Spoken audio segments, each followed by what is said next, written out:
lep pozdrav vsem navzočim, me kar veseli za lep odziv, tudi medijem. Dnevni red, mislim, ste videli pravzaprav referente in referate, nekoliko sprememb.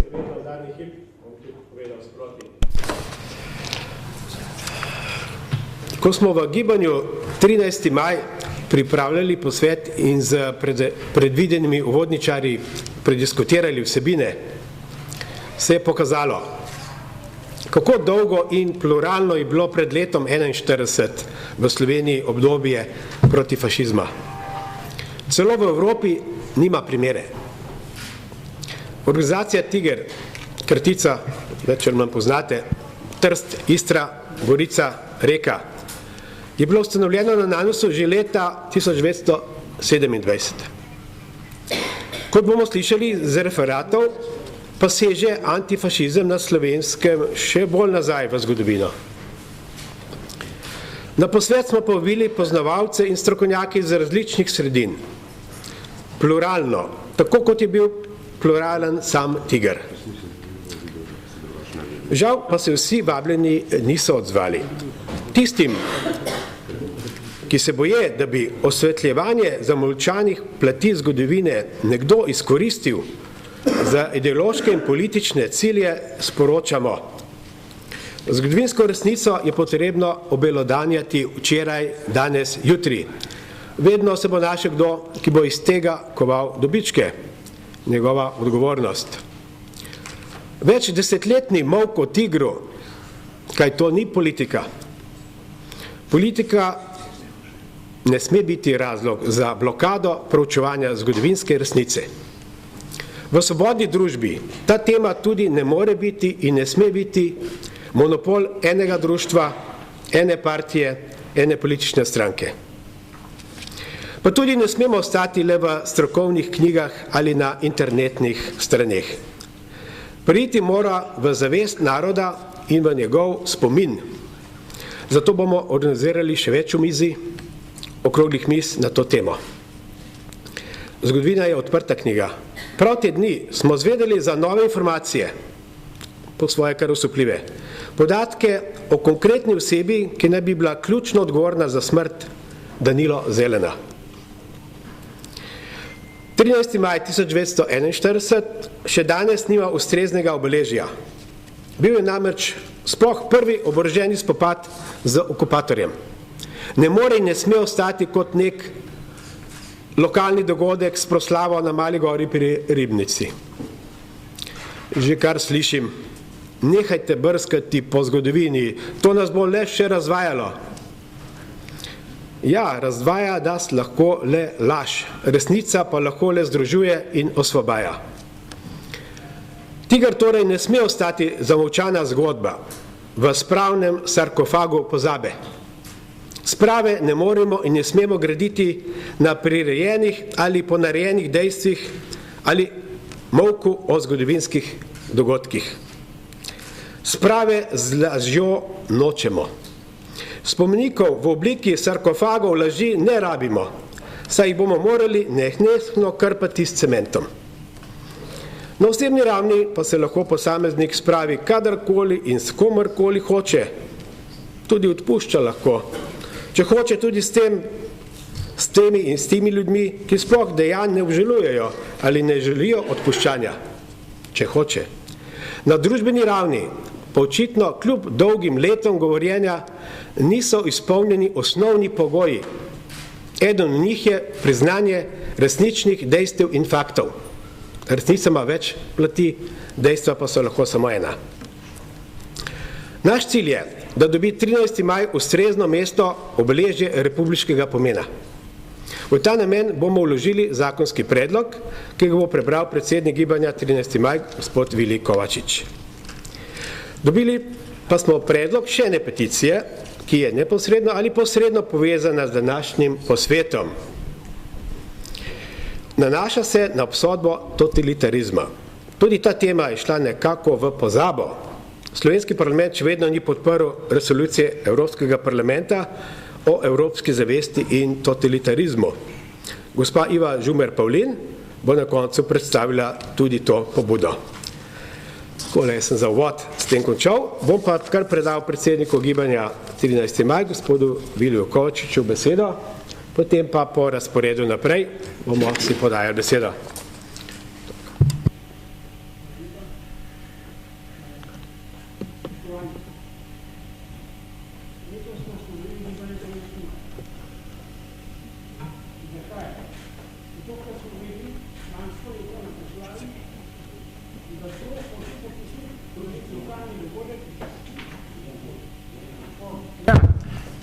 Letos smo ustanovili gibanje 13. maj.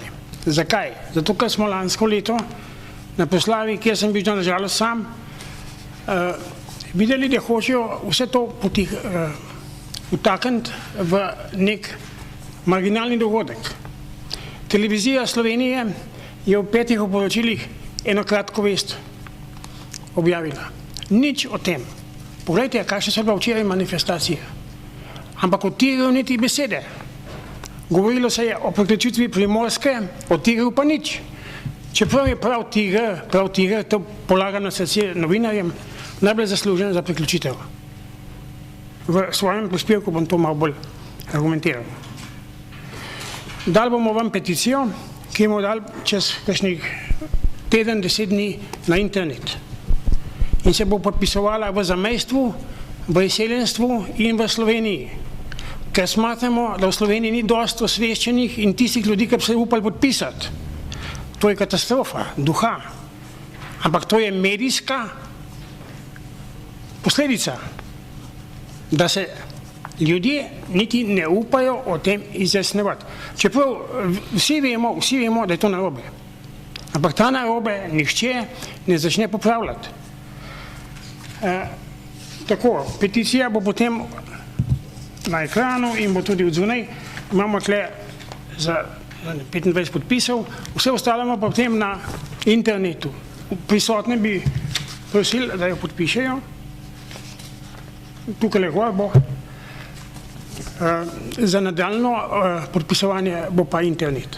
Glejte, jaz sem dal naslov svojemu temu prispevku, kako se bojijo tigrovstva. Včeraj smo bili dol na Vinici, na Mali gori pri Ribnici. Oni so sami rekli, vas se zelo bojimo. Sem rekel, zakaj? Zakaj pa? Se mi delamo samo v smeri resnice. Ja, pa bojo to izkoristili. Pa to bojo izkoristili. To so otročji argumenti. To je žalitev razuma.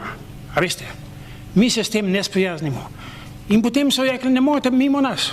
Ne morete mimo nas. Pa kaj ste pa vi, sem jaz vprašal? Kaj ste pa vi? A ste vi SZL? A ste CK? Ali ne vem, kaj ste? Mi smo civilna družba in nikoga ne bomo spraševali, ali se smemo s tem ukvarjati ali ne. Dosti je teh časov. Čeprav včeraj sem jaz ravno zaradi tega tepen. Ampak me nič ne boli. Zelo sem pravzaprav vesel, da se je izkazalo, kakšne posledice ima to enoumje danes, tukaj in zdaj. Zdaj bom pa začel brati. Spoštovani, danes je poseben dan, težko pričakovan in vse skozi spremljan z zaskrbljenostjo in obenem z motivacijo, da je treba resnici začeti utirati pot. Veseli me, da smo do tega dogodka sploh prišli, kajti tema, ki jo obravnavamo, ni običajna tema. Da ni običajna, se vidi tudi po velikem zanimanju medijev. To je tema razkrivanja senčnih in zakritih plasti naše zgodovine, pa tudi anatemiziranih poglavij naše zavesti, javne zavesti. Obenem pa je to silno skrbno varovana tema, ki je tako rekoč ušla izpod nadzora, pod katerim živi in deluje uradna režimska zgodovinska stroka. Včeraj smo bili eno zelo hudo diskusijo na kanalu 3. Zato tudi ni presenetljivo, da smo imeli težave pri organizaciji dogodka. Iz prvega ranga dogodka, kot je bil dogovorjen, smo padli na 4. rang. To se pravi, mi smo 4. razredna populacija, tukaj, ki se za to zanimamo. Več o tem bom povedal kasneje, ker je škoda časa. Je pa vsekakor na začetku treba povedati, da to ne bo moglo večno trajati. Mi bomo letos takih dogodkov še nekaj naredili. Narod, ki nima zgodovine ali se njenim dejstvom izogiba, nima prihodnosti. To me ve skoraj vsak gimnazijec, ne odrasel človek. Če je zgodovina zlagana, bosta lažna tudi sedanjost in tudi naša prihodnost. In se bodo spori nadaljevali. To razsičevanje v naši družbi pravkar poteka. Uradni triumfalizem, lažna samozavest in nepriznavanje različnosti nekoč in danes in nepriznavanje dobronamernosti vseh dobivajo grozljiv obseg. Vendar, kadar tovrstna samozavest temelji na laži ali dvomljivih interpretacijah uradnih zgodovinarjev, to pač ne more trajati dolgo. Prej ali slej se bo laž upehala in bo resnica dobila zagon in bo zmagala. Čim več dejstev in pogledov bo zbranih, hitreje bodo uradne resnice in miti izgubljali moč. Vendar ne gre samo za laž. Gre tudi za mitologijo, ki je tako trdovratna, da zamegluje pogled. Saj so zanje nekateri pripravljeni celo fizično obračunavati. Izhodiščno vprašanje, ki se mi že dolgo zastavlja in sem ga rezerviral za danes, je, kako naj Slovenci živimo in sodelujemo, delamo skupaj, če niti praznovati ne znamo in ne zmoremo skupaj. Praznike spomina na preteklost je treba ideološko dekontaminirati in jih zgodovinsko utemeljiti in poiskati takšno temo in tako zgodbo, ki bo ljudi lahko združila. In najti moramo verodostojne datume, na katerih se je resnično zgodilo kaj pomembnega.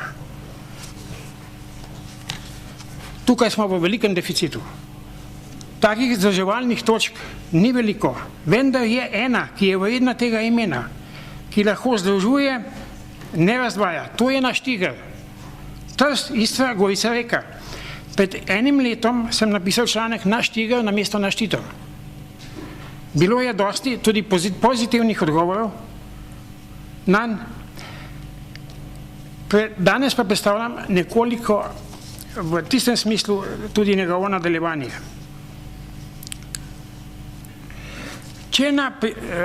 Iz tega izhodišča postavljam sledečo trditev. Če na Primorskem ne bi bilo poštenih partizanov, če ne bi bilo tigrovcev in če ne bi bilo slovenskih čedelmacev, duhovnikov, ne bi Primorska nikoli pripadla matični državi, matični domovini. Velja pa tudi še nekaj drugega, enako pomembnega. Če v Sloveniji med drugo svetovno vojno, ki je bila sama po sebi največje zlo, skratka, ko ne bi bilo slovenskih sovjetsko orientiranih komunistov, bi do odpora Slovencev vseeno prišlo. To trdijo, da ne, ampak bi. In danes bi slovenska Primorska bila večja za Goriško in morda celo za tržaško ozemlje. Za Goriško pa prav gotovo, kajti garancija za odpor je bil vse skozi Tiger, katerega odpor se uradno začne z organizacijo leta 1927, dejansko pa že leta 1922. O tem bo govoril kasneje gospod Borut Rutar. Tukaj pa je seveda treba se ustaviti in se zoperstaviti mitološki predpostavki, da bi brez komunistov in partizanov v vojni Slovenci izginili s površja zemlje. Oziroma, da bi danes govorili nemško. To nam suflirajo več ali manj, veste kateri? Božo Repe, Jože Pirjevc in tako dalje. In se v zadeve ne poglabljajo, Tigre pa z nobeno besedo ne omenijo. Ta trditev, da bi danes govorili nemško, je za normalni razum in poznavanje tistega časa žaljiva. Je zgolj mit, ki opravičuje zgodovino in njene zablode za nazaj. To seveda govorim z vsem spoštovanjem do partizanov in tistih komunistov, eden takih je bil Pino Tomažič, ki se niso pustili upreči v voz bratomorne vojne. Nikakor pa ne govorim to spoštovanjem do tistih, ki so to morijo povzročili. Ti pa so še kar naprej na piedestalu uradne zgodovine. Imajo državne spomenike in tako naprej. Kdo danes govori o nekakšnem izgnotju naroda brez OF, ta, ki to govori, ne ve, kaj govori, ali zavestno potvarja zgodovino. To je tudi podcenjevanje naroda. Je podcenjevanje in hkrati žalitev. Kajti tigrovski antifašizem ni bil le prvi v Evropi sploh in se ni začel leta 1941, ampak, kot sem že povedal, leta 1927 in še 1922. Na okupacijo in odpor je bil Tiger tako organizacijsko kot idejno zelo dobro pripravljen. Mnogo bolje kot 1000 komunistov v Sloveniji. Precej prej in precej bolj pripravljen kot OF. Absolutno sem prepričan, da bi bil pod Tigrovim vodstvom slovenski odpor enako in še bolj uspešen, bil pa bi hkrati obvarovan notranjih čistk, likvidacij in narodnih izgub. Ki smo jim bili priča, to vsi vemo. Kajti Tiger je bil izrazito pluralno organiziran. Druga, prav tako abotna teza, kot tista, da bi danes govorili nemško, brez OF, pa je ta, da je bila za učinkovit odpor pluralnost ovira. Se pravi, da je bila diktatura nujna in monopol ene stranke nujen. Tiger dokazuje skozi 20-letno borbo, da to ni res in da bi enotni v različnosti mnogo lažje napredovali. Kot tak nam je Tiger lahko za zgled tudi za danes. In ko se celo pri uradnih naslednikih Tigrove dediščine popolnoma nerazumljivo pojavlja tendenca, da nihče razen njih že obstoječih organizacij Tigra nima pravice ukvarjati se njegovo dediščino in jo raziskovati in promovirati, jim odgovarjamo, nobenih monopolov. Nobenih monopolov nismo v starem režimu.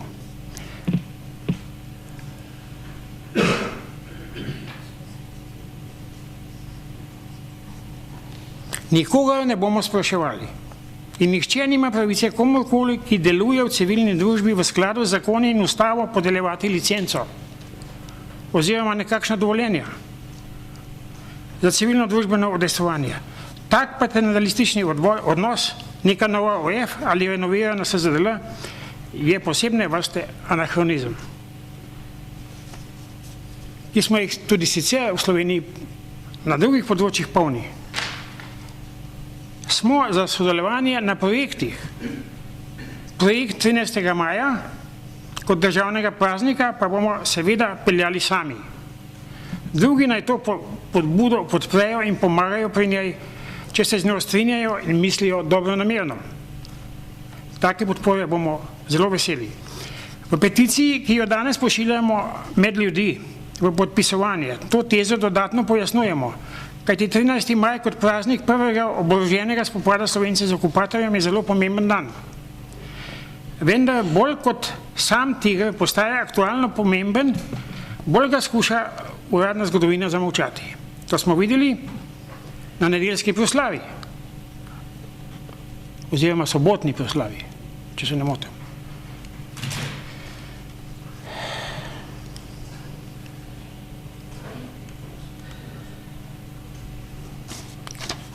Na Mali gori pri Ribnici na drugi proslavi včeraj ni bilo nobenega medija. Bil je Radio Krka, če povem konkretno. Drugače pa niti ene vesti, da se je ta proslava zgodila. Tudi vabil jih oni niso.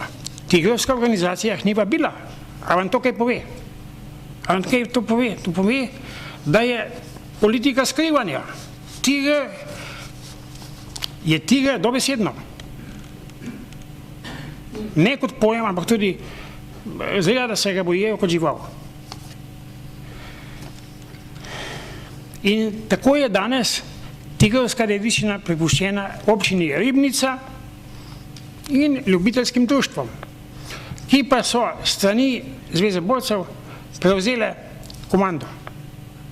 Midva sva bila tam včeraj, sva hodila govoriti, ne, niste predvideni v programu. Čeprav smo se 3 tedne prej najavili.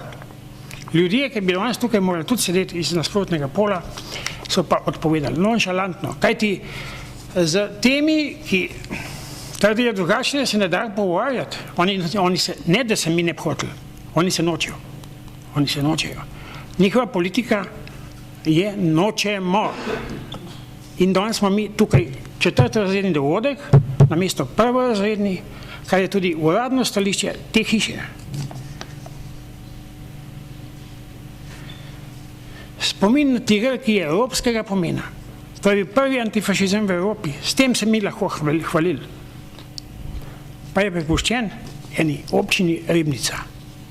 Če bi Ribničan Urban danes bi bil še, bi to raztrosil po Evropi. Žal ga ni več.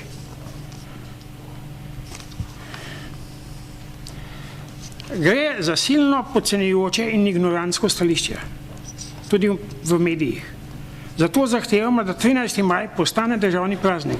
Ne sicer dela prost dan, ker bodo takoj nastopili s tem, ja, bomo sam praznovali. Ne.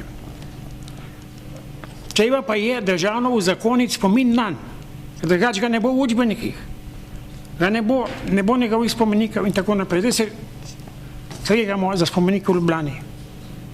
Tiger si zasluži spomenik v Ljubljani, ker je vse slovensko gibanje. Ni samo primorsko in pomembno za vse nas.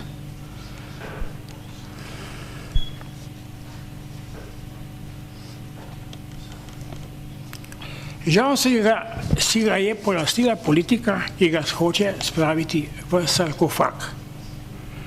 Narediti beton čez njega, tako kot v Černobilu, in zadeva je rešena.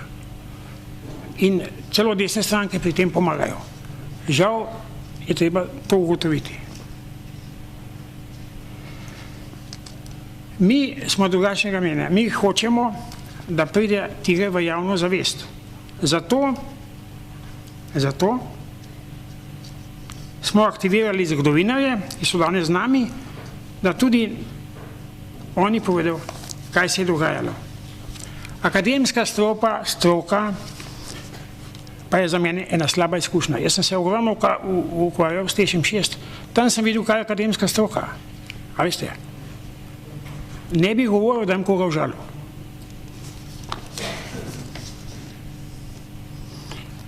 Sam primer bom povedal. Govorili so o termodinamiki, niso pa se spomnili, da je treba imeti premog, kvaliteten in dovolj v velikih količinah. Govorili so pa o termodinamiki, o skoristkih in tako naprej. In na koncu pogruntali, veste, kaj so pogruntali? Domač uvoženi premog. Domač uvoženi premog, to je posebna vrsta energent, ki ga ima samo Slovenija. Tega ni. To je za na televizijo, veste, to sporočilo. In zdaj se bije še bitka za traso 3. razvojne vsi. Tam je bo še večji hudič. Za konec tega prispevka pa še 3 odgovori na 3 za nas nesprejemljive trditve. Odnos do njih nas vleče k tlom na vseh področjih, tudi na ekonomskem. In novinarji nehajo enkrat že priračunavati in ne začnejo misliti. Naj začnejo misliti. Kajti ekonomija, slaba ekonomija je posledica, ni vzrok.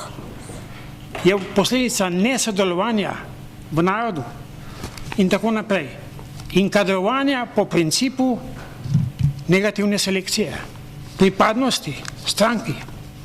To vemo, katere so danes te, ki so tiste, ki imajo platno v rokah. Človek ne živi samo od kruha. Trajno in pomirjen sam sabo je lahko le narod, ki svojo zgodovino pozna, ne da jo prekriva, zmiti in jo tlači v sarkofag nedotakljivosti kot tigrovska društva. Poglejmo naše ugovore na to.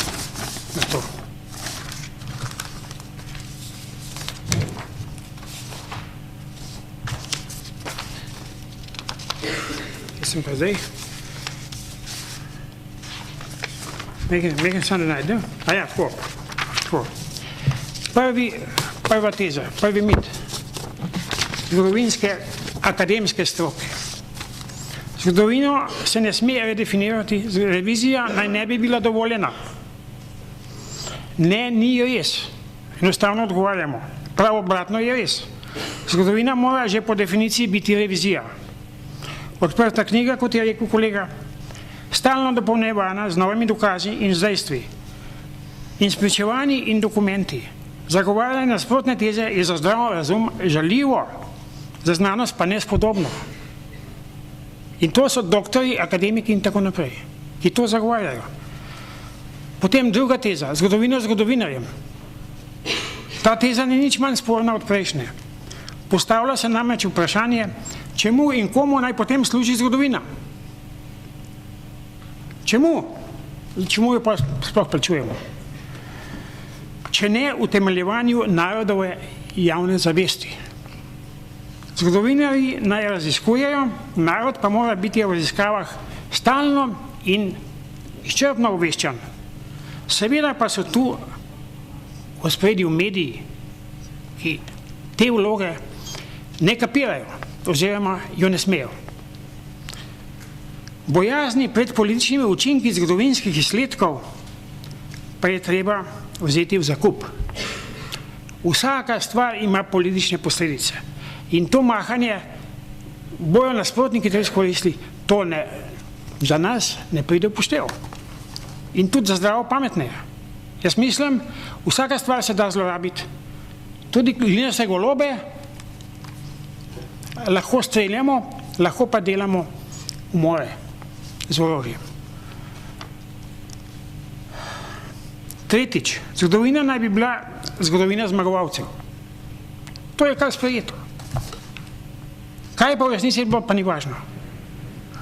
Tako se bomo mi šli. Poglejte. Zgodovina zmagovalcev ni znanost. Je politična propaganda. In na to tezo ne moramo pristajati. Je zgolj režimska apologetika, ne pa zgodovina ljudi, človeških usod in zbranih dejstev, kar bi morala biti. Skratka, te teze in tako poimenovanje, ki ga tu zavračamo, ne vodijo nikamor. Če bi v znanosti tako razmišljali, bi vsi še danes mislili, da je Zemlja ploščata. Pa menda, vemo, kako je do tega prišlo. Da smo to lahko ugotovili. Tiger je zgled enotnosti v različnosti. Enotnosti v različnosti. To je posebej treba poudariti. Danes, ko se sektaši z tem, da so nekatere stranke prave, nekatera civilna družba prava in tako naprej, nekatere ljudje ne pravi. Temu je treba narediti konec. In dokler to predsednik države, dokler bivši predsednik ne bojo tega skapirali, ali pa ne bodo nikoli, ne. To je tudi skeptično gledano možno, potem ne bo napredka. Pluralnost Tigrovih rodoljubov brez izključevanja zanj ni bila ovira, ampak prednost. Tega partija ni znala in ni hotela. Zato danes, ko vplivneži z zunanjimi posegi iz ozadja vplivajo na formiranje vlad in hočejo segregacijo družbenih aktivnosti po primernosti, še kako potrebujemo ravno Tigrov zgled. Potrebujemo ga bolj in v večji meri kot kdajkoli. Konec tega prispevka zaključujem z naslednjo mislijo. Narod, ki se za zgodovino ne zanima, ali se na njo požvižga, tega požvižgavanja je skozi več, in to v medijih, predvsem pa na internetu, tak narod nima prihodnosti. Kajti, če narod zgodovine ne pozna, mu je usvojeno, da bo svoje zablode in napake ponavljal. To pa plačujemo vsi, ne zgolj tisti, ki nas napačno vodijo, ampak tudi tisti, ki se za to temo ne zanimajo. In ravno to nezanimanje je tudi vir mnogih nespremenjenih razmer, ki jih danes čutimo. Naj ponovim, zelo pomembno je, da 13. maj postane Tigrov dan. To je dan prvega oboroženega spopada Slovencev z okupatorjem. Naj zaživi ta državni praznik naslednjo leto, to je 2016. Naj bo sicer delovni dan, vendar bo tako ostal, vendar bo le tako skozi praznik, strani države predpisan, ostal spomin nanj. Z njim si bomo dvignili samozavest, na njegovih vrednotah rodoljublja in sodelovanja bomo lahko gradili tudi danes. Letošnje leto naj postane Tigrovo leto, ne po kitajskem, ampak po slovenskem koledarju. Hvala lepa.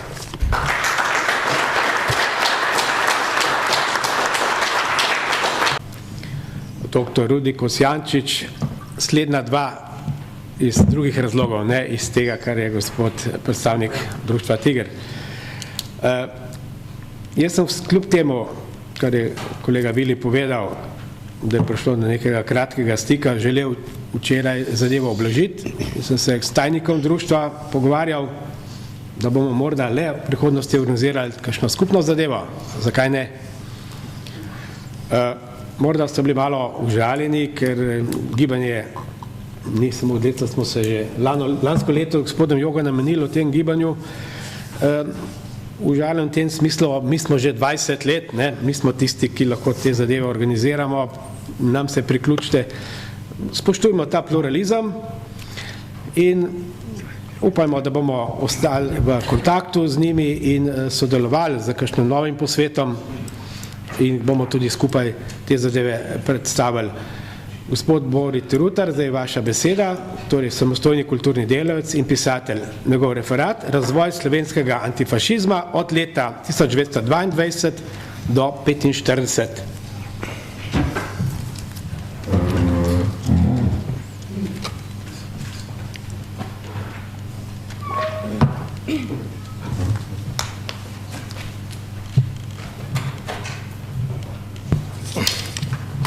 Spoštovani,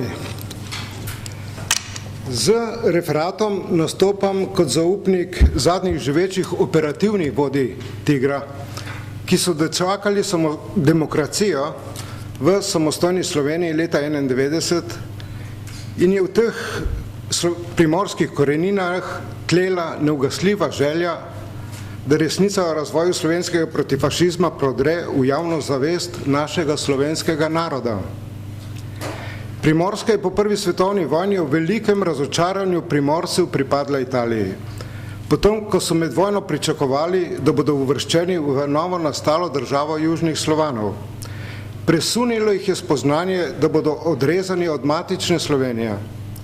Okupacije slovenskega ozemlja nismo doživeli aprila 1941, temveč Primorci 23 let prej, novembra 1918. Odtlej je italijanska okupacijska oblast sistematično poitalijančevala zasedeno ozemlje, da ji čim prej nadene novo podobo italijanske pokrajine.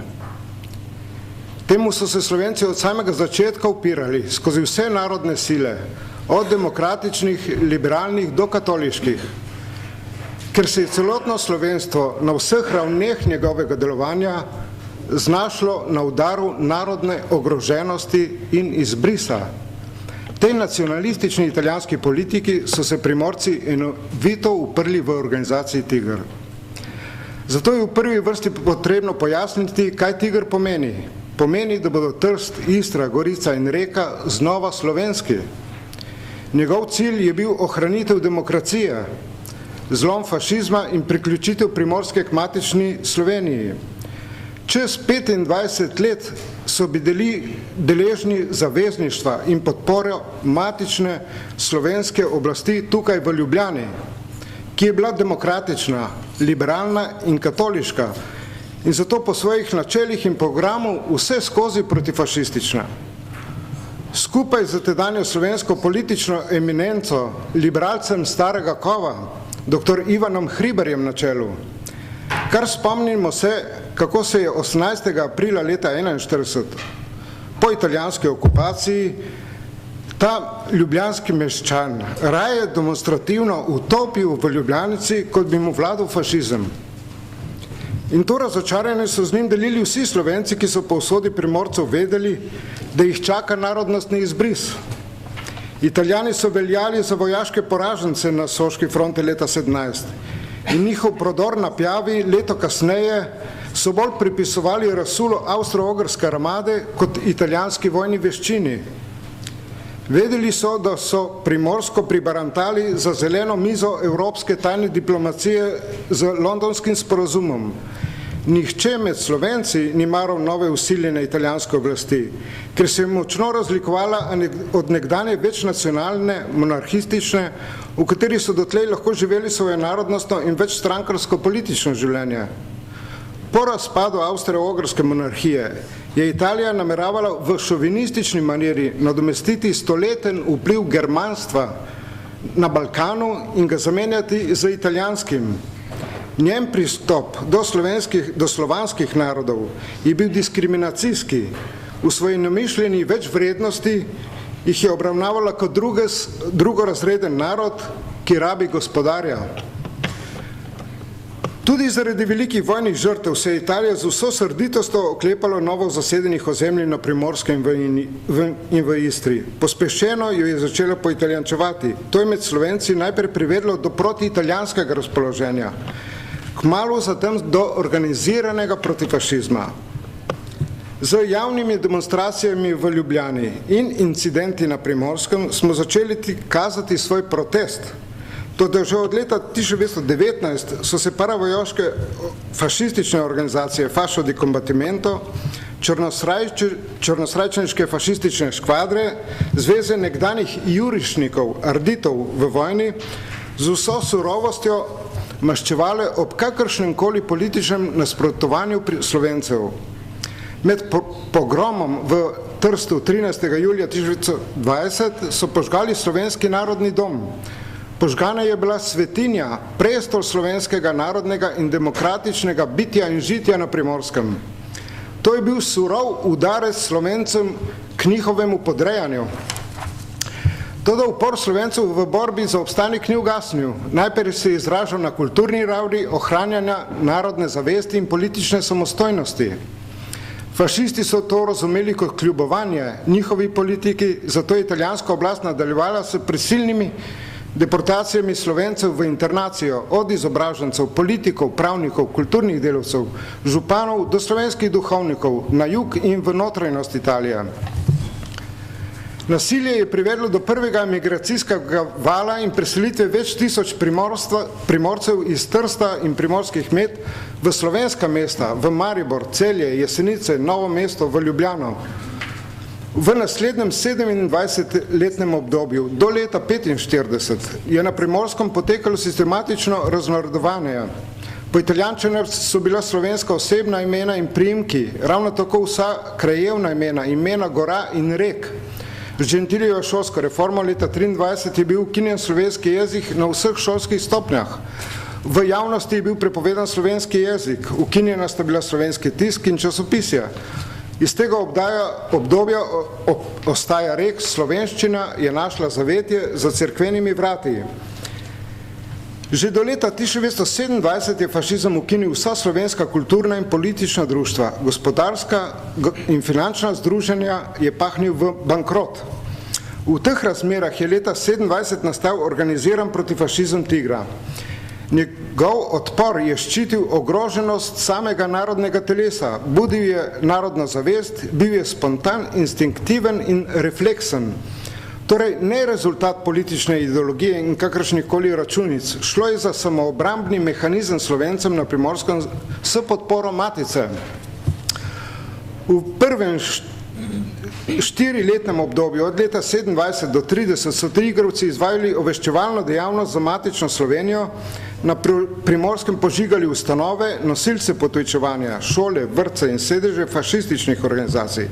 Cilj teh sabotažnih akcij je bil osveščanje svetovne javnosti o etnocidu na Primorskem.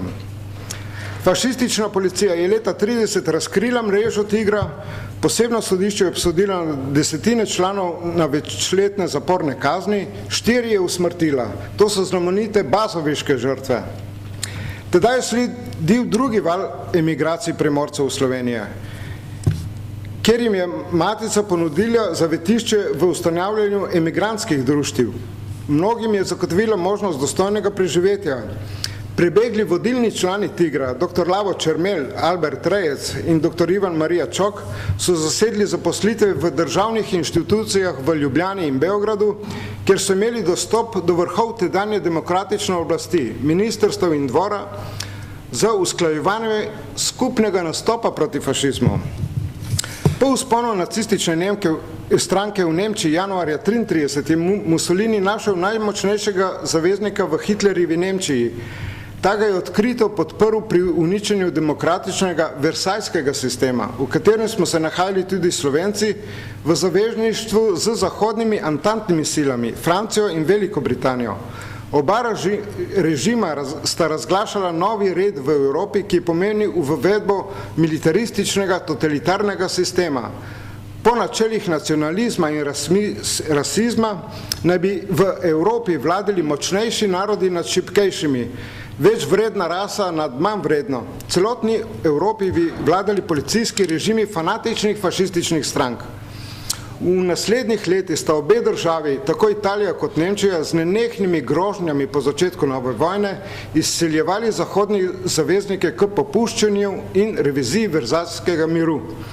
V Sloveniji ob Rapalski meji je začela leta 1935 jugoslovanska armada graditi velikopotezen obrambni sistem proti fašistični Italiji.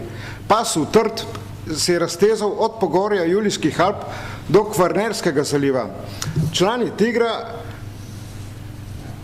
so v dogovori z armado Kraljevine Jugoslavije začeli potalno oboroženo vstajo. Potekala je več let, vse od leta 1935, ko so iz matične Slovenije in na Primorsko prenašali orožje in razstrelivo. Od Bovca, Tolminske, Notranjske in Krasa so začeli z mobilizacijo diverzantskih skupin, izgrajevali skrivna skladišča orožja, določili mikrolokacije napadov in sabotažnih skupin. Članom Tigra se je v potalni ustavi pridružili tudi skupina primorskih komunistov pod vodstvom Pinka Tomažiča. Strategija splošne sprožitve ustaje, masovne oborožene ustaje na Primorske, je bila tempirana na začetek napada Italije na Jugoslavijo. V italijanskem zaledju bi člani Tigra sprožili rušenje cestne in železniške infrastrukture ter telefonskih zvez, čemur bi sledil napad divizij jugoslovanske armade iz Škofjeloškega hribovja Notranjske do reke Soče. S tem bi bila Primorska osvobojena. Toda aprila in maja 1940 se je pripetilo nekaj nenadejanega. Na pobudo Britancev in njihovih intelligence service so člani Tigra izvedli prve sabotažne akcije na železniških progah na Koroškem. V policijski preiskavi sta Gestapo in Novara odkrila ustajniško mrežo Tigra. Po večmesečni preiskavi tekom leta 1940 so ustajnike obsodili na drugem tržaškem procesu decembra 1941. 5 rodoljubov usmrtijo, desetine drugih obsodijo na rigorozne, tudi po več desetletne zaporne kazni. Po začetku vojne so se Mussolinijeve sanje o uničenju Jugoslavije uresničile aprila 1941. Ob odločilni premoči Hitlerja vojaško porazijo Jugoslavijo. Vojaški napad na Slovenijo in razkosenje njenega ozemlja med Nemčijo, Italijo in Madžarsko nedvomno dokazuje čez 20-leten protifašizem vseh slovenskih demokratičnih sil, tako na Primorskem kot v matični Sloveniji.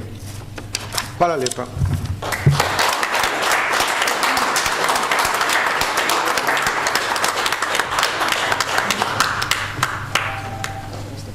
No.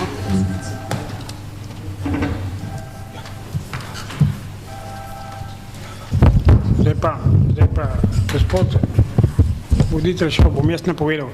Gospa Miroslava Čenčič, ki je najbolj bistveno obdelala Tiger. Njena ključna knjiga je Primorska sredina v bratomorni vojni. In tukaj bomo tudi zvedeli, kaj je sredina. In kaj je bilo levo in kaj je bilo desno. Ampak predvsem bo poudarek na sredini. Gospa, prosim, če začnete. Lepo pozdravljena.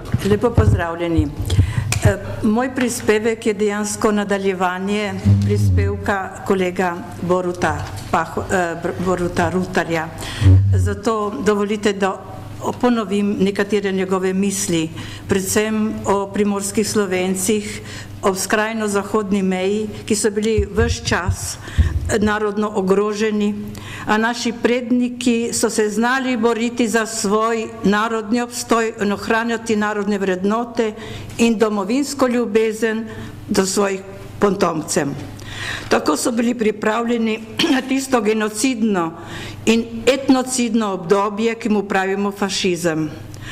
Povezani v dveh organizacijah, Tiger in tajne krščanske organizacije, so vztrajno obranili vse narodne vrednote, svoj domači jezik, ki je bil prepovedan v javnosti, slovensko petje, ki je bilo kaznovano z ricinosom, pendreki in konfinacijami, slovensko pisano besedo, ki so jo celoročno razmnoževali in tihotapili iz Ljubljane, ter skrivaj delili ljudstvu, in slovensko šolo, ki je potekala po družinah in župniščih.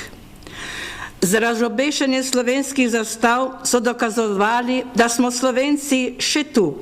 Na tajnih shodih, po hribih so utrjevali narodno zavest in gojili svojo kulturo, da bi dokazali, da nismo brezoblična masa, barbari, gnili tvor, ki ga je treba iztrebiti, temveč smo narod, ki hoče živeti. Obe potalni narodno-obrambni organizaciji so se o pričakovanjem evropskega spopada pripravljali na množičen, organiziran vseslovenski odpor. Tiger z orožjem, kot je povedal, ste še slišali, tajna krščansko-socialna organizacija pa z duhovnim orožjem v gibanju narodne enotnosti. Za te ideale so šli v gost tudi naši možje in fantje. Prav tedaj, v tistem sodnem času, so voditelje primorskega odpora in domoljubje uničevali vsi, ki mi ni šlo za obstoj Slovencev kot neodvisnega naroda. Z ognjem in mečem, s krvjo in trpljenjem jih je uničeval fašizem. S preganjanjem, zapori, judišemi groši, kraljevina Jugoslavija. S hinavščino, zahrbtnostjo in zasede komunizem. Ponižani in na izginoti obsojeni Primorci so se zato množično odzvali na poziv Osvobodilne fronte, na oborožen narodno-osvobodilni boj, da bi se rešili črnega trinoga. Komunistična partija Slovenije pa je postopoma z obvladovanjem ljudstva totalno začela uresničevati svoje cilje, ideološke prevlade, prevzema oblasti in družbene revolucije po smernicah marksizma in leninizma z uresničevanjem leninistične teorije o narodnosti. Vzgojni proces prevrednotenja vrednot in ustvarjanju novega človeka se je začel že med vojno z usodnim enačenjem domoljublja in ideologije. Na pojem domoljublje se je zlepila politična in ideološka pripadnost, kar je pohabilo vsebino tega plemenitega čustva. Nasprotnik komunizma je postal narodni izdajalec, odpadnik naroda. In začelo se je razdvajanje. Kdor ni z nami, je proti nam. Postavitev politične in ideološke pripadnosti nadnarodno je usodno razdelila Slovence. Vzroki za to so bili strateški, stvarjanje nasprotnika, kontrarevolucijo, ki jo krvavi družbeni prevrat potrebuje, in ideološki, ker je ideja proletarskega internacionalizma bistvena komponenta komunizma, ki jo postavil Lenin in razvije Kardelj s tezo, da v socializmu kategorije narodi konec in da bo prišlo do spajanja narodov. Zato ne gre za pripadnost narodu, temveč socialistični skupnosti. napredno ljudstvo v narekovajih naj bi povezovala socialistična zavest, odnos do komunizma, vendar je zaradi taktičnih potreb in okoliščin dobila Osvobodilna fronta navidezno izrazit narodni naboj, posebno na Primorskem, ker je bilo iskreno domoljublje edina gonilna sila upora. V Titovi Jugoslaviji je bila idejo jugoslovanstva in internacionalizma čutiti na vseh področjih gospodarskega in družbenega življenja, enkrat v potalnih, drugič legalnih oblikah. Poudarjanje slovenske narodnosti je bilo nevarno, ker je pomenilo nasprotovanje bratstvu in enotnosti jugoslovanskih narodov. Iz politične previdnosti smo pa vendarle imeli v svojih izkaznicah zabeleženo tudi to, da smo slovenske narodnosti. Cilj šolske vzgoje so bili varovanje pridobitev enobe, krepitev bratstva in enotnosti jugoslovanskih narodov, internacionalizem, marksistični pogled na svet in domoljubje se je tako umaknilo zvestobi socializmu in jugoslovanskemu patriotizmu.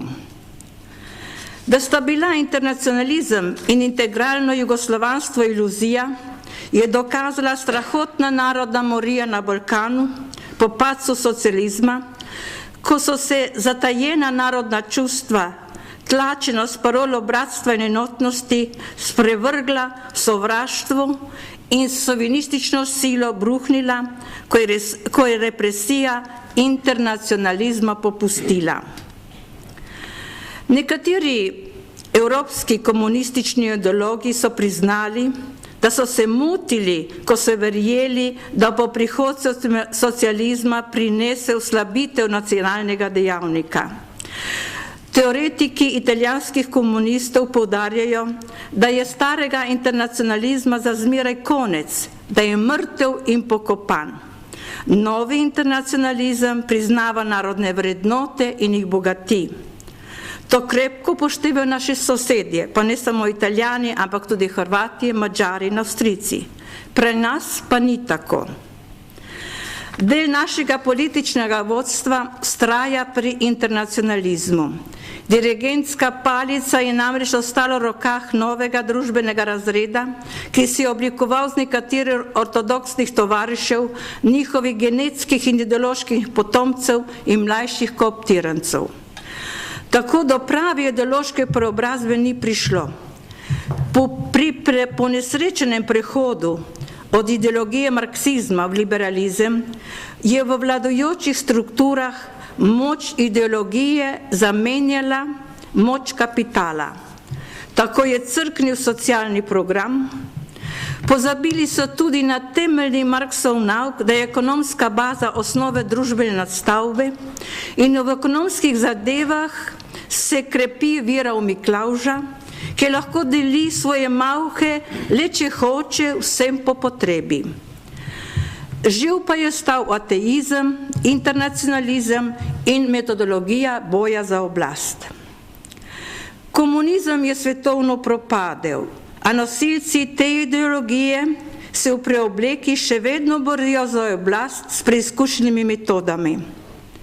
Zato je še kako koristna razdvojenost naroda in nadaljevanje sovražnega ideološkega boja. Tudi v vzgoji internacionalizem v naši družbi ni preteklost. Sedanji šolski zakon predpisuje nalogo usposabljati človeka za boljše in bogatejše življenje v pluralni družbi in za vključevanje v razviti svet in mednarodno delitev dela. Morda bo kdo le našel v teh ciljih sorodnost s Kardeljevo tezo, da bodo napredujoči družbeni ekonomski odnosi postopoma preobrazili zavest ljudi, s tem premagali nacionalne meje ter iz človeka naredili direktno občane sveta. Tako bo narod izginil, pa ne vsak. Izbrani bi ostali, se razvijali celo v smeri šovinizma. Glede domovinske vzgoje je v samostojni Sloveniji slabše kot v zadnjih desetletjih SFRJ. Skupna jedra, ki so predvidevala vzgoja enotne jugoslovanske kulturne zavesti z enotno književnostjo po vsej državi, so predramile nekatere kulturnike. Tako so v šolskih programih ostala dela slovenskih književnikov, a ohranjala se tudi slovenska pesem in vzgoja za samoupravni socialistični patriotizem je potekala po načelu postopnosti. Začela se je z vzgojo ljubezni do doma in domačega kraja. Nekje v podzavesti je lebdela vendarle domoljubje, da je v pravem času sklila odločitev za samostojno slovensko državo. Danes ni nobene postopnosti, temveč otroke vzgajamo za multikulturnost v industrijski družbi že v vrtcih. Slovenska književnost in slovenska pesem je krčena. Zgodovina usposablja za razumevanje, citiram, in spoštovanje različnih kultur, ver, ras in skupnosti, razvija vrednote za pluralno družbo. Formalno navedenega cilja razvijati zavest o narodni identiteti in državni pripadnosti pa ni mogoče uresničiti v 10 urah, ki so določene za narodno zgodovino in raztresene v programih za zadnje 3 leta 9-letnega šolanja. Sodobni didaktiki pravijo, da pesmi o naravi, domu, domovini ne spadajo niti na razredni stopnik pouku družboslovja in naravoslovja, ker motijo stvarno dojemanje. Pozabljajo ali nočejo vedeti, da višje čustvo je potrebno negovati in razvijati. Tako postaja mladi rod čustveno prazen, pravzaprav nesrečen. Problemi mladih so očitni, malodušje, brezposelnost, alkohol in droge, ki jih ne bomo odpravili in ne omejili s pentljami in procesijami z gorečimi svečami, ampak s korenito spremembo vzgoje k vrednotam. Mladina je namreč taka, kakršna je vzgoja, in vzgoja je taka, kakršna je družba. To je zakon. Proces raznarodovanja poteka tudi pri zreli generaciji. Nekateri so z ideologijo socializma ovrgli tudi narodno in družbeno zavest v celoti. Čustveno praznino napolnjujejo z materialnimi dobrinami, potrošništvom in karierizmom. Del naroda pa se pogreza v malodušju, narodni indiferentnosti, narodni mlačnosti, ki se razširja s parolami: saj nič ne moreš, kaj te briga, skrbi zase, politika je umazana, vsi so enaki. V pomoč političnim strukturam pri preobražanju Slovenca v občana so še druge prikrite oblike internacionalizma, ki se gojijo pod krinkami solidarnost, sožitelje, prijateljstvo, enakopravnost in demokratičnost. Domoljubje pa nadevajo in ožigosijo z etiketo šovinizma in ksenofobije in tako ustvarjajo kaotičen in nihilističen odnos do narodne zavesti. Za vsem tem se ustvarja moderna, lažna podoba kozmopolita in živa zavest narodne pripadnosti velja za nacionalizem v slabem pomenu besede. Ni malo namernega ali morda nenamernega razvijanja narodnih kompleksov. Tarnili smo majhni, brez zgodovine, da karantana ni naša država. Ni brez pomena omalovaževanje izjemnih uspehov naših ljudi doma in po svetu, znanosti, gospodarstvu in umetnosti. Namesto, da bi spoštovali naše pomembne osebnosti in dosežke, vse opljuvamo, onečastino. Fabijani je fašist, Prešeren pijanec in ženskar, tigrovci so teroristi, tiger pa mitologija. Opljuvani so vsi osamosvojitelji, Opljuvana je vsaka slovenska vlada. Tako izgubljamo narodne ideale in idole, ki so osnova za razvoj narodnega ponosa. Domača kulturna tradicija se potiska v pozabo in vsiljuje se tuje običaje, tuje mitologije, tuje virstva, da bo narod razdvajalo in delilo še potem, ko bodo bojevniki iz polpreteklosti omagali in položili orožje. V medijih se iščejo škandali, iz muhe se dela konje, napihuje in ponavlja tisto, kar stvarja težak pesimizem. Prefinjeno se udriha proti lastni državi. Za vse je kriva država. Država preveč jemlje, je krivična, nepoštena. Iz tega sledi, da je nočemo, hočemo drugo, morda prejšnjo, in tako se zavaja ljudi, da bi bilo potrebno zamenjati državo, ne pa vlado in tisti del politike, ki nosi krivdo za tako stanje. K temu večkrat namernemu razdvajanju se pridružijo še posredni vplivi. Uničevanje gospodarstva zaradi gospodarskega kriminala in nepoštenosti, prepir in potikanja, neučinkovitost sodišč, ki ne daje državljanov zaupanja in varnosti. Razočaranje zaradi krivic, izgube osnovnih človekovih pravic, pravice do dela in socialne varnosti, revščina in preživljanje z miloščino ponižuje, uničuje osebno dostojanstvo in uničuje osebni in narodni ponos. Z Evropanjem se uničuje ekonomsko samostojnost. Šček, ideolog krščanskih socialcev pravi: narod je zapisan po gubi, ako ni ekonomsko samostojen. Poleg skritih dejavnikov, ki vplivajo na vzdušje v državi in miselnost ljudi, se pojavlja že kar kazalci legalnega etnocida. Nekateri predlogi ogrožajo najbolj bitno prvino naroda, jezik. Uvajanje tujih jezikov, prve razrede osnovne šole za celotno populacijo bo nedvomno vzrok novim učnim težavam in novim osebnim stresom.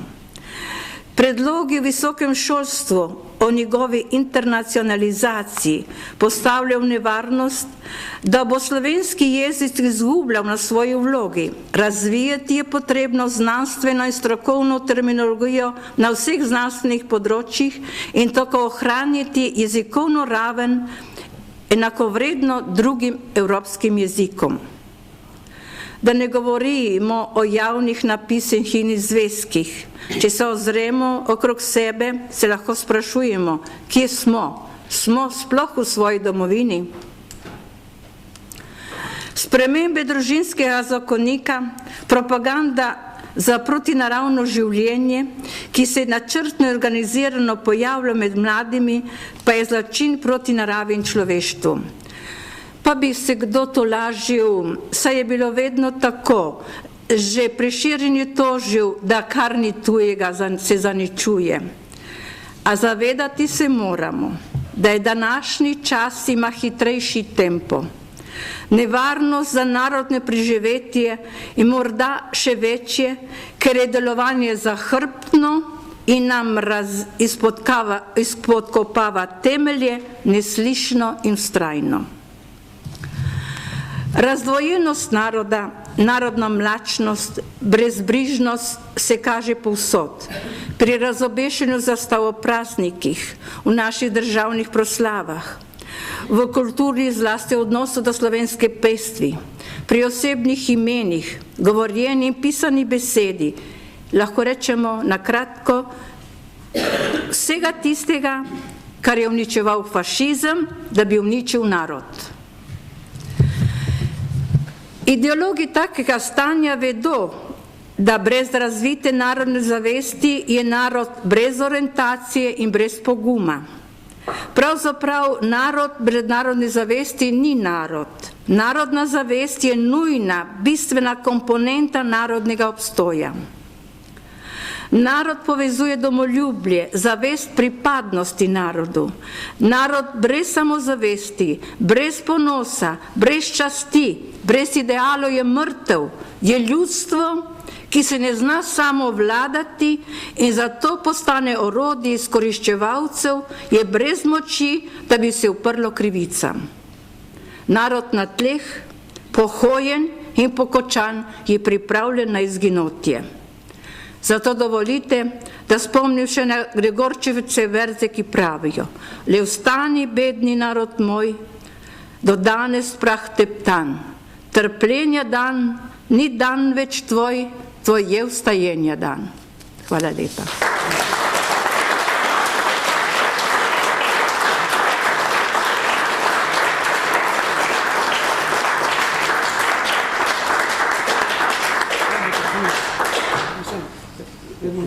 Jaz bom sam nekaj povedal, gospa Miroslava Čenčič bo po velikem pritisku na RTV imela intervju v najboljšem času 17.5. ob 9. zvečer, 21. Nedelja 17. ob 21. Program številka 1. Bom pa še zdaj, ker sem že glede televizije se oglasil, povedal to. Mi smo zahtevali direktni prenos na 3. kanalu, tegale, našega dogodka. Ampak danes imajo verjetno, skačejo za poslanci in imajo urankarski kviz, koliko procentov bo BDP padlo ali zrastel. To je glavna tema. Naj končno nehajo s tem filati narod in mu smetiti možgane. Ta televizija, ki mogla biti danes tukaj in direktno prenašati, ne ve, kaj je njena naloga, kaj je njeno poslanstvo. Zato se bo kmalu začelo tudi zbirati podpise, da se ukine RTV prispevek, kot je, ker to je prisilni davek za storitve, ki jih ne uporabljamo. Storitve, ki jih ne uporabljaš, pa nisi dolžan plačevati. To je enostavna logika, tudi ekonomisti bodo to razumeli, če bolj malo težji. Hvala lepa.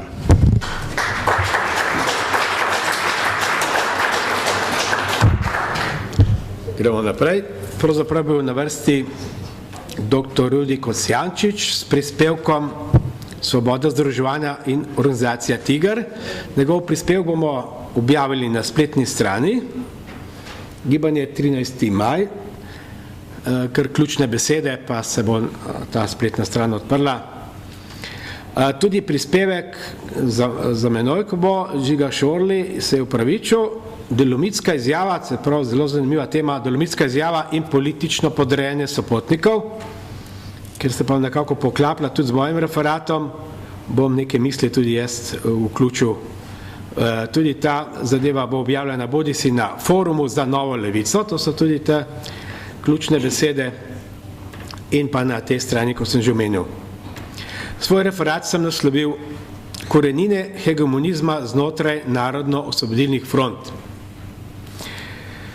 Takole, če pogledamo malo v zgodovino, da se je dogajalo, da so sopotniki v teh frontah nekako potem skozi leta izginili, ostal samo eden sopotnik, sam seboj, ni naključje, ni bilo to le stvar Slovenije ali nekega trenutka naše zgodovine 41-45, ima svoje korenine.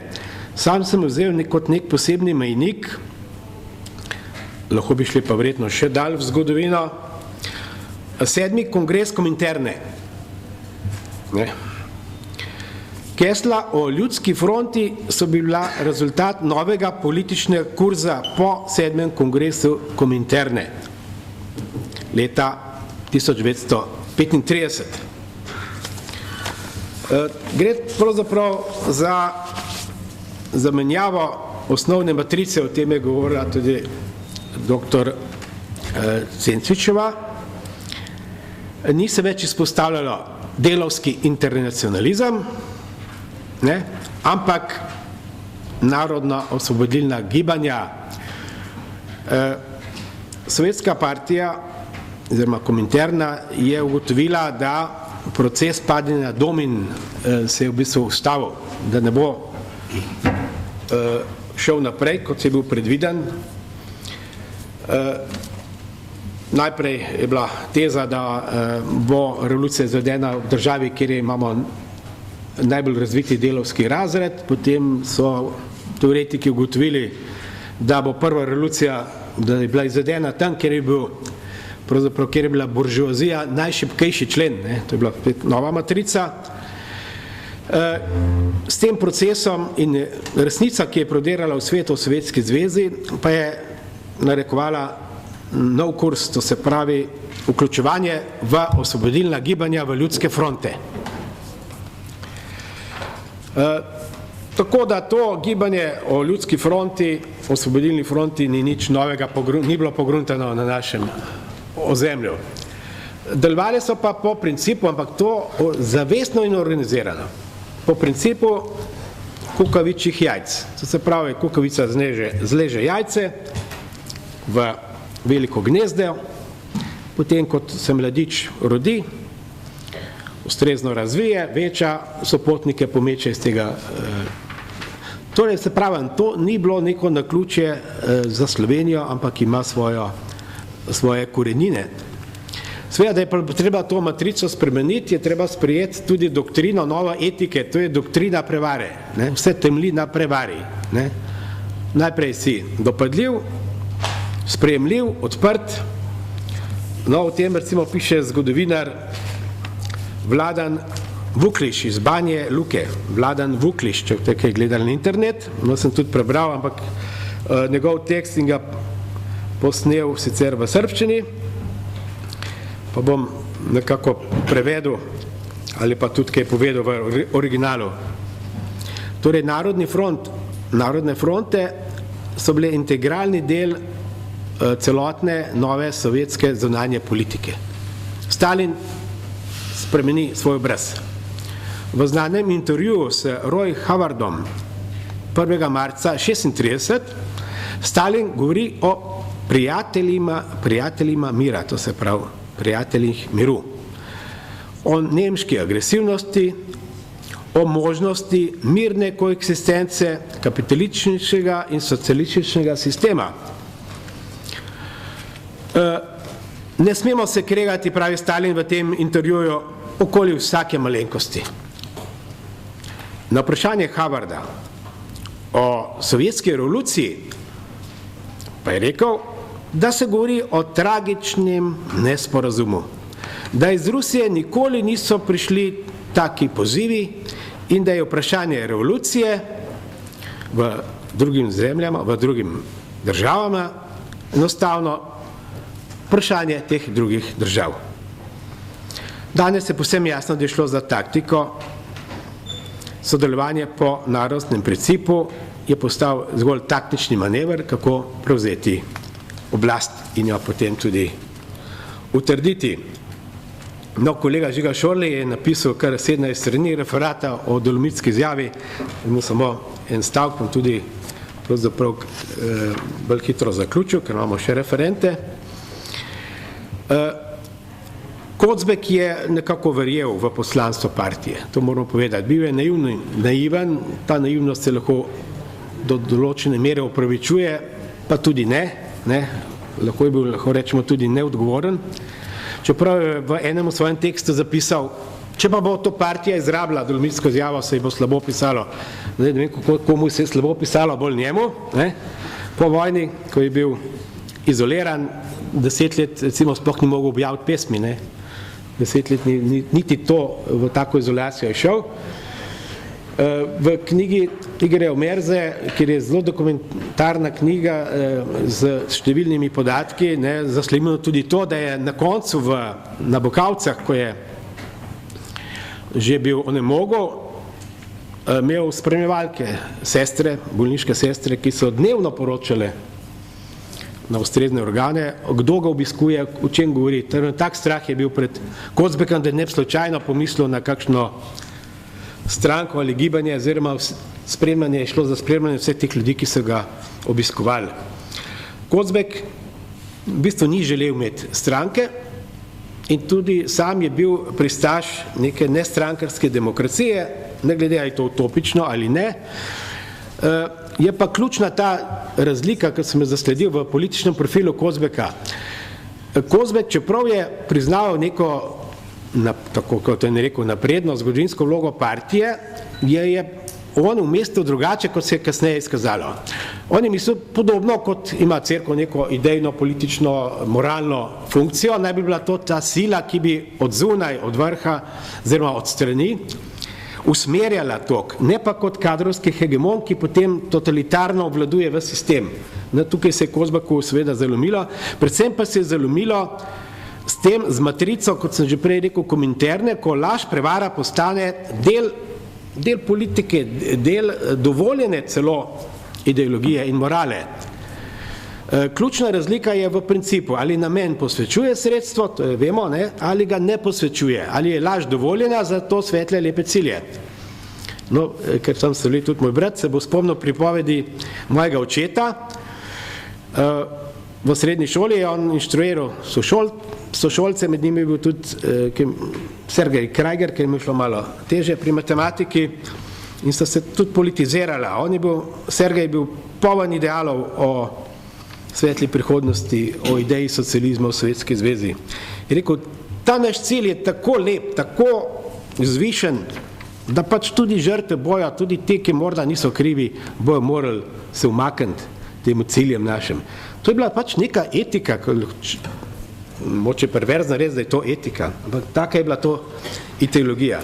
Kozbek tega ni sprejel, on je že leta 1946 zahteval resnico o povojnih pobojih. To principa leži ni sprejel, potrkal je na vrata Edvarda Kardelja, ki ga ni bilo v dogovorjenem datumu, sprejel ga je pa Janez Stanovnik in ga je podučil, vendar Edvard, nehaj s tem, nehaj, mi smo te ljudi dali samo na prevzgojo, na neka delovna taborišča, nikomor ne bomo storili nič žalega. No, ta doktrina laži se je potem nadaljevala in čeprav smo se mi ločili od Stalina, je pa vprašanje, koliko smo se ločili od Stalinovih metod. Ne? Tudi sam Goli otok je tipičen primer stalinskega obračunavanja z nasprotnikom. Ne? Potvarjanje resnice, potem lažni procesi, z lažnim pričanjem, z lažnimi dokazi. In to je nas spremljalo eno zelo dolgo obdobje, vprašanje, kdaj je tega koncem, da kdo bo rekel, da ga še ni. Poglejte, jaz bi takole rekel, še danes se delamo, kot da ne vemo, kdaj je bila ustanovljena Osvobodilna fronta. Ja, 22. junija, ne? Bi kar rad prolongirali malo prej na 27. 26. april. Zakaj pa ne, bi sprašal, pa če bo kdo pol tudi komentiral, zakaj pa ne 22. juni? Kaj je bilo pa narobe? Takrat se namreč prvi pozivi pojavili. Prvič in par dni kasneje je bilo v poročevalcu slovenskem tudi ta ime Osvobodilna fronta prvič sploh omenjen, ne? Prej smo imeli protiimperialistično fronto, to vsi vemo. Pa zakaj še zmeri neke nejasnosti? 22. junija je prišla depeša iz Moskve, ne? Začnite z uporom, ne? Zdaj pa to je malo narodno to praznovati, ne? Pa prikazovati po en stran, kako je šlo to za eno strašno avtohtono gibanje, da je partija vodila, se spontano odločila sama, ne? Mi smo bili pač vezani na takratno Sovjetsko zvezo, to ni problem. Pa kaj smo praznovali še v prejšnjem sistemu? Dan staje, to je bilo pa julija, 22. julija. Halo? Kaj se je pa zgodilo? Takrat kakšna obstaja pa je bila? Ne? En Slovenc, pravi, da je bil delikvent, ne? Tudi ni bil organiziran, OFR. Je ustrelil žandarja, Slovenca, ustrelil, to smo praznovali kot praznik. Glejte, a zdaj bomo mi spravo delali na takih ponaredkih zgodovine, ne? 22. juni pa ne bi omenjali, ne? Ker je malo narodno. Kot sem že rekel, spravo z lažjo ne moramo doseči in cilj tudi tega našega srečanja je, da govorimo o tistih dejstvih, faktih, ki nas ne povezujejo. Laž nas nikoli ne more povezovati.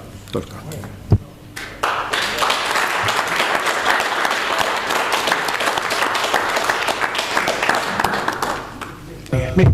No, bili, ja. Jaz bom še nekaj povedal v vmesnem času. Pri pripravi tega dogodka smo se obrnili tudi na predsednika države. Danes sem njegovega sodelavca srečal, pa je kar bežal od mene. Boštjana Žekša, namreč. Ne želijo se pogovarjati. Jaz sem dobil potem po dolgem času, po 3 intervencijah, da naj nehajo gojiti kulturo molka, ki je v tej predsedniški palači tako razširjena za nekatere pa ne. Za predvsem banalne, prestižne dogodke imajo pa časa, kakor hočete. Celo 12-urno drsanje. Odgovorili so mi zelo preko formalno, korektno, fino, tudi oblikovno, ne morem bene pripombe dati. Ampak kaj pa bil? Samo en stavek je bil važen. Mi smo vabili njega, da bo on pokrovitelj, predsednik države. Pokrovitelj in da pride sem. Danes ni nobenega tukaj. On noče biti pokrovitelj in izjavil se je, da zavračajo našo pobudo. To je vse, kar naš predsednik, ki smo ga neposredno izvolili, zmore povedati civilni družbi. In naj si nekaj zapomni, da tudi pred njegovo palačo bodo ljudje prišli in bojo neke stvari zahtevali. Ni v nekem bazalinu, v neki karanteni, kjer bo neko lažno harmonijo širil med ljudi. In veste, kaj je še rekel? Da, ne vem točno, kaj je že rekel. Je rekel, da ne smemo sovražnega govora gojiti. Jaz sem ga vprašal, potem naj pove, a je iskanje resnice sovražni govor. Naj se do tega opredeli. In on, ko je Primorc kot Primorc, veste, jaz sem ga pozval kot Primorca, se ne odzove na Tigra. Zame je to predsedniška sramota. Če ne bi rekel slepota. To je vse. Ja.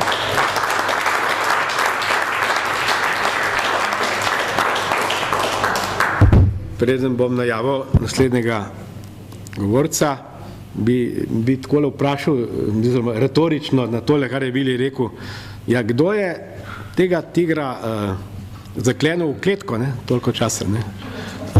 Pa kdo se ga danes boji? Tigre na svobodi? Tudi to je vprašanje, ne? Ja.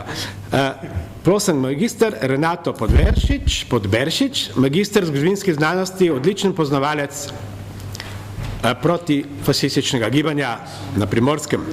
Naslov: Revolucionarno nasilje nad tigrom.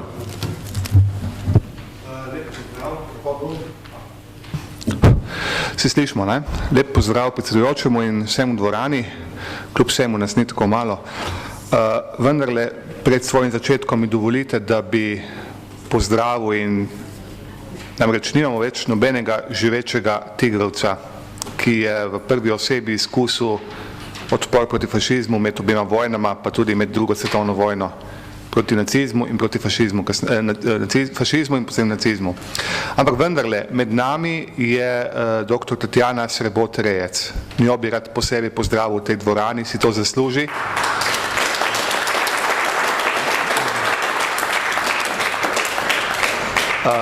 Gospa tukaj sedi, namreč njeno poimenovanje posebej zdaj z moje strani je namenjeno 2 vrsticam. Najprej gre za življenjsko spremljevalko, če hočete ženo, doktorja Alberta Rejca. Albert Rejec pa ni bil kdorkoli, res da je skoraj 40 let pokojen, ampak bil je politični vodja organizacije Tiger. Eden tistih, ki ga je italijanska obveščevalna služba in policija postavila zelo visoko med tako imenovane sovražnike Italije. In če se ne bi umaknil tedanjo kraljevino Jugoslavijo, bi potem tudi vojne ne preživel. Ampak to je druga zgodba. Torej, gospa Tatjana, pozdravljena. Drugič bom imenoval pa zaradi tega, ker je pred slabim desetletjem izdala zelo zanimivo knjigo, ki je išla pri ugledni slovenski založbi, pri Slovenski matici, in knjigo, ki nam marsikaj odstira oziroma nam razgalja vso bedo naše stvarnosti, tako medvojne kot povojne, in tudi bedo slovenskega zgodovinopisja. Namreč naslov knjige je zelo poveden, Partija in tigrovci.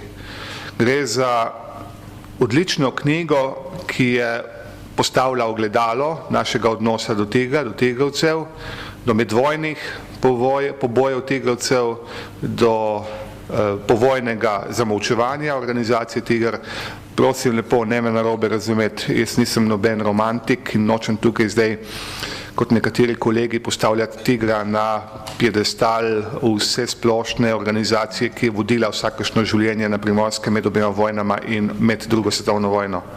Ne, prosim, tega nočem, tega ne želim, ampak vendarle je bilo in je še vedno očitno splošno znano, da je Tiger moteča organizacija, ki je svojim protifašizmom in upetostjo v protifašistični boj marsikomu spodrezala krila. Dejansko je knjiga, ki sem jo omenil, Partija in tigrovci, morala priti med nas strani nezgodovinarke. Gospa Tatjana Srebotrejec, dr. Tatjana Srebotrejec, je jezikoslovka, izvrstna jezikoslovka, predavateljica univerzitetna, ampak ona je tista, ki je stroki nastavila ogledalo in pokazala na temne lise, ki še vedno obvladujejo, hočemo ali nočemo, slovensko znanost, tako imenovano znanost. Dejstvo je, da protifašizem in predvojna pripadnost organizaciji Tiger nista bili za komuniste, tako med vojno kot tudi po drugi svetovni vojni na Primorskem, nobeni vrednoti. Očitali so jim boj za združitev s Kraljevino Jugoslavijo in jim lepili podobne oznake kot italijanske fašistične oblasti. Hkrati so obtoževali tigrovce, da so bili pravzaprav teroristi, to se še vedno znova ponavlja, in agenti tuje, to je predvsem britanske obveščevalne službe. Zanimiva je en pasus poročila, Vosovskega poročila, ki ga je sredi julija 1943, ko je tudi Primorska kot pred njo Ljubljanska pokrajina zakoračila v tako imenovano drugo fazo revolucije. In takrat je Edo Brajnik Štefan, človek, ki je visoke funkcije dosegal po vojni, med vojno in še bolj po vojni, tako v Ljubljani kot v Beogradu, bil poslan tja na Primorsko. In kot prekaljen vosovski kader je poročal Zdenki Kidrič, ki je vodila Vosovsodilne fronte v centrali v Ljubljani. In v enem poročilu sredine julija 1943 je, citiram, naslednji zapis. Večina iz liberalnega tabora, ki je prešla v organizacijo Tigor, tako on imenuje Tiger, je s svojim programom pritegnila in ujela v svoje mreže ves revolucionarni odpor liberalnih množic. Vodstvo te organizacije pa je kmalu zajadralo v angleške in francoske vode. To je konec citata. Zdaj, po moje je šlo za načelno vprašanje razumevanja protifašizma. Organizacija Tiger, je bilo že povedano, je nastala septembra 1927 iz odpora proti italijanskemu fašističnemu zatiranju. Obveščevalno dejavnost, s katero so se posamezni tigrovci resnično ukvarjali, bi morali torej komunisti oceniti kot prispevek k skupni zavezniški zmagi nad silami osi, torej tudi v korist nedvomno primorskih Slovencev. Pravzaprav je imelo tigrovstvo skupne cilje s krščansko-socialno organizacijo na Primorskem, ki jo je že omenjena dr. Cenčičeva, o njej veliko napisala, ki so jo v glavnem vodili krščanski laiki in duhovniki. Razlike s tigrom so bile le v metodah delovanja. Zlasti duhovniki so tigrovce svarili pred italijanskim maščevanjem oziroma represalijami. Za razumevanje revolucionarnega odnosa do tigrovcev je potrebno pogledati položaj Komunistične partije Slovenije in tudi seveda položaj Komunistične partije Italije v mednarodnem komunističnem gibanju. Ne pozabiti, da je bila organizacijsko Primorska vključena pod jurisdikcijo Komunistične partije Italije. Dolžnost posameznih komunističnih strank do napada na Sovjetsko zvezo junija 1941 je bila braniti interese Sovjetske zveze kot vodilne ali edine delavske države. V tem gre tudi videti neupravičene obtožbe britanske agenture. Kljub temu, da komunisti primorskim narodnjakom niso mogli očitati pomanjkanja protifašizma, še manj pa sodelovanja s fašističnimi oblastmi, je nezaupanje do njih ostalo. Obenem je že na prvi pogled nerazumljivo, da je bilo vodstvo, partizansko vodstvo, če hočete, vodstvo narodnoosvobodilnega gibanja, povezano z zahodnimi zavezniki in je od njih prejemalo vojaško in politično moč. Tigrovcem pa je hkrati očitalo in zamerilo povezanost z njimi v prvih protifašističnih akcijah še pred nastopom vojne na tleh tedanje Kraljevine Jugoslavije. V tem pogledu so zelo zanimivi spomini Tigrovca Alojza Zidarja, ki je umrl že pred dolgim desetletjem in je v svoji knjigi spomini Tigrovca partizana, išla je že pred 20 leti, je dobesedno zapisal, bom citiral. V letu 1938 sem se prvič srečal s Pinom, on piše Pinkom Tomažičem, ki je bil takrat v vodstvu komunistične stranke na Primorskem. To je moj pasus. Citiram naprej. Govorili smo o sodelovanju in ob tej priliki mi je dal tudi nekaj izvodov ilegalne literature. Nisem se popolnoma strinjal z njim. Sanjal sem o Jugoslaviji, on pa mi je tolmačil komunistični program, ki ga je, kot se mi je zdelo, sam izoblikoval. Brezkompromisni boj proti fašizmu do osvoboditve vse Primorske, združitvijo vse Slovenije v Sovjetsko republiko Slovenijo. Konec citata. Že takoj ob začetku vojne v Jugoslaviji so Tigrovci v Ljubljani organizirali Soško legijo, ki je hotela aktivno sodelovati pri obrambi Jugoslavije. O tem imamo nekaj dokumentov arhivskih, precej več pa pričevanj. Vojaško-politične razmere jim tega niso omogočile. Del tigrovskega vodstva se je zaradi italijanske okupacije zatekel v gozdove na Dolenjskem.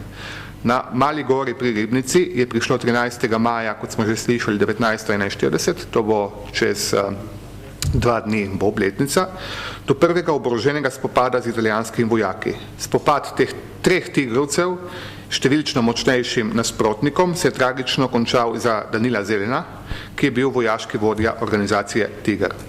Na drugem tržaškem procesu decembra 1941 se je med obtoženci znašel tudi komunist Pino Tomažič. Obtožen je bil, da je voditelj komunističnega gibanja na Primorskem, kar je takoj priznal. Poleg tega ga je obtožba branila povezave prav z Danilom Zelenom, ki smo ga že omenjali in bil takrat že mrtev, ki je bil vodilni predstavnik Tigra v emigraciji v Ljubljani. Od slednjega naj bi Tomažič dobil precejšnje količine orožja. Tudi to je Tomažič priznal. Le obtožbo, da je sodeloval pri vohunski dejavnosti, je odločno zanikal, čež da komunisti niso imeli nobenega razloga za podpiranje slovenskih nacionalistov in tigrovcev, ker so se njihove težnje močno razlikovale od komunističnih. Slovenski komunisti so težili k ustanovitvi Sovjetske republike, ki bi vključevala vse Slovence, medtem ko so nacionalisti delali samo zato, da bi se Julijska krajina priključila k tedanji kraljevini Jugoslaviji. Hkrati je komunistično partijo Slovenije, predvsem njeno centralno vodstvo v Ljubljani, skrbelo, da bi se v OF uveljavil tigrovski duh.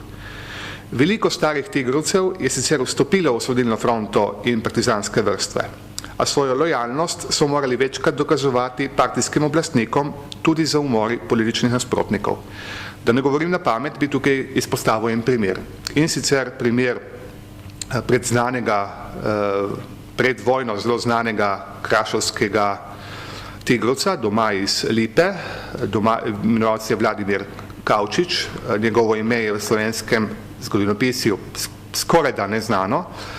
Na njega je jeseni 1942 naredil atentat, hvala Bogu neuspešno, v tem spopadu je bil, oziroma tem napadu, tem poskusu umora je bil Kavčič težko ranjen.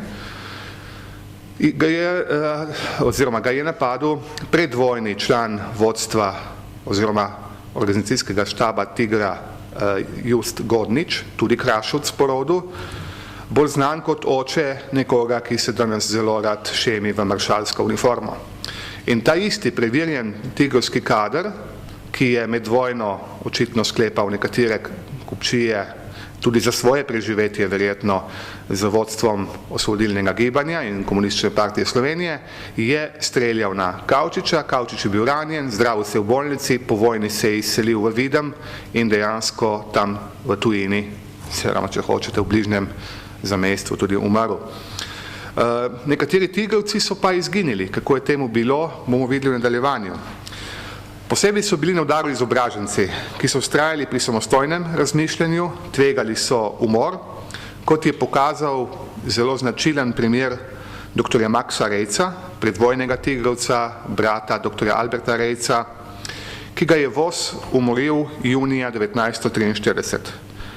Ne pozabiti, to je čas, ko na Primorskem deluje dr. Aleš Bebler, ki ga vodstvo Komunistične partije Slovenije kot inštruktorja jeseni, točneje prve dni novembra 1942 pošlje na Primorsko, bival je na Vogrskem in kot kažejo dokumenti in tudi pričevanja, torej dokumenti, ki so jih same partijske oblasti pripravile, je bil dejanski gospodar življenja in smrti, predvsem na Goriškem, pa tudi širše na Primorskem in tudi, kot bomo videli, v Posočju.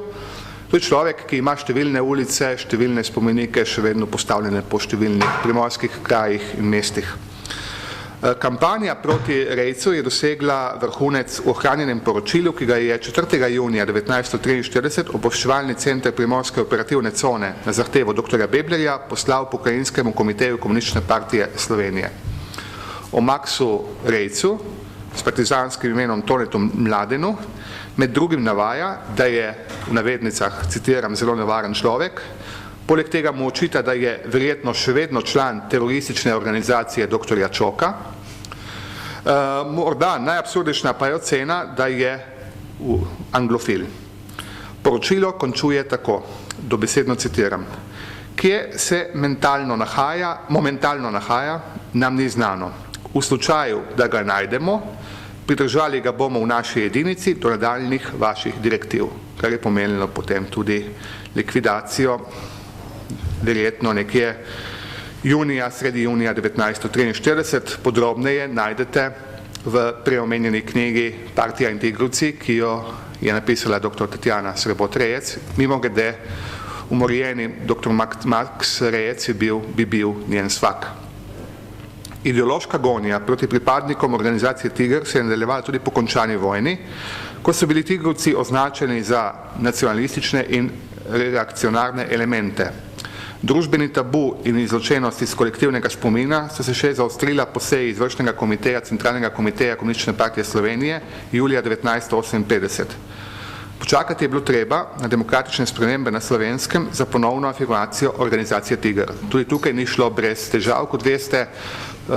Leta 2005 je bil prvič javno počaščen spomin na 13. maj kot spomin na Tigrovce in na njihov spopad z italijansko vojsko, prvi dejansko protiokupatorski spopad na Slovenskem. Takoj so se dvigali posamezni glasovi, bi omenil tukaj gospoda Stanovnika, gospoda Lukšiča, ki sta decidirano označila Tigrovce za teroriste. Zdaj, če mi dovolite, samo v par črtah bi označil še drugo težavo ali drugi zamolčani primer, ki vsako leto 11. novembra doživlja sprenevedanje akterjev tovrstnih umorov. Gre za tako imenovano vprašanje primorskih padalcev, ki so dejansko potomci tigrovskega duha, tako imenovanih tigrovskih učiteljev, tukaj bi omenil Ivano Marijo Čoka, je bil že omenjen prej v vozenskem poročilu, pa Ivana Rudolfa. Gre za liberalno usmerjene primorske antifašiste, ki so zbirali slovenske fante na Bližnjem vzhodu, nekdanje italijanske vojake, tudi nekakšen nemški vojak se je znajdel tam. In ti fanti so bili poslani na Primorsko, da bi službovali ali da bi služili obveščevalnim vojaškim ciljem zmage proti nacifašizmu.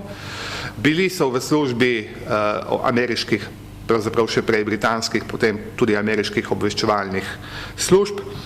In kot vemo, od 29 padalcev jih je polovico pobila Ozna, nekaj že med vojno, nekaj pa potem tudi po končani vojni ali tik ob koncu vojne. Da je to nič posebnega v ravnanju slovenskih revolucionarnih oblasti, bi se s tem svojim posegom vrnil na začetek in s tem tudi končal, nam kaže ravnanje z 3 tigrovci, ki so se spopadli z italijansko vojsko 13. maja 1941 na Mali gori pri Ribnici. O tem smo že govorili. Danilo Zelen, Majnik in pa Skalar, oziroma partizansko ime Petra Skalar, drugače pa Ferdo Krevanja. Zelen je bil ubit, oba kasnejša tovariša, so tovariša v boju, eden ranjen, drugi uspešno pobegnil, sta bila vbita v čudnih okoliščinah jeseni 1943. In to je zgodba, ki je nerazčiščena in ki vedno znova meče temno senco na slovensko polpreteklo stvarnost. Namreč, ko nekoga ubiješ, pa je izginil ali umoriš, lepši izraz, in je izginil v nepojasnenih okoliščinah, ga razglasiš za narodnega heroja, kakšno ulico imenuješ po njem in stvar je rešena. Torej, to ribarjenje v Kalnem še vedno poteka in kot kaže, bo potrebno še pregledati arhivske gradivo, še raziskave opravljati, morda tudi v Beogradu, da bi stvarem prišli do dna in jih postavili na pravo mesto, kamor si zaradi našega dolga do zgodovinskega spomina primorskih protifašistov tudi zaslužijo. Hvala lepa.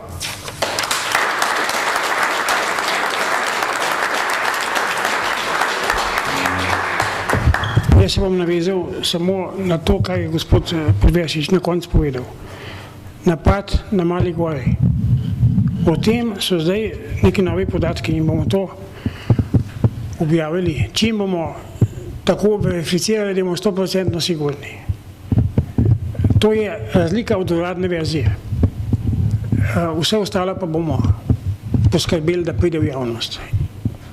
Tako, hvala lepa. No, z Viljem so bila skupaj pri eni izpovedi sina, pač osebe, ki bo tudi v kratkem javno to tudi objavljeno, ki je obelodano, kdo naj bi pravzaprav ovadil Danilo Zelena, da ta teorija, da je bilo to nek vaški posebnež, pač ne drži. Ve se, kjer je žandar je pripeljal, Italijane v to hišo, kdo je pa ovadbo pisno celo posredoval Italijanom in žandarjem, to bo pa v kratkem tudi ta informacija nova objavljena. To se pravi. Zgodovina je. Še daleč ne. Posebej, če so to uradni. Če je to Božo Repe, pa če je to Jože Pirjevec. Oni nočejo o tem nič slišati. In pravljice sejajo med narod.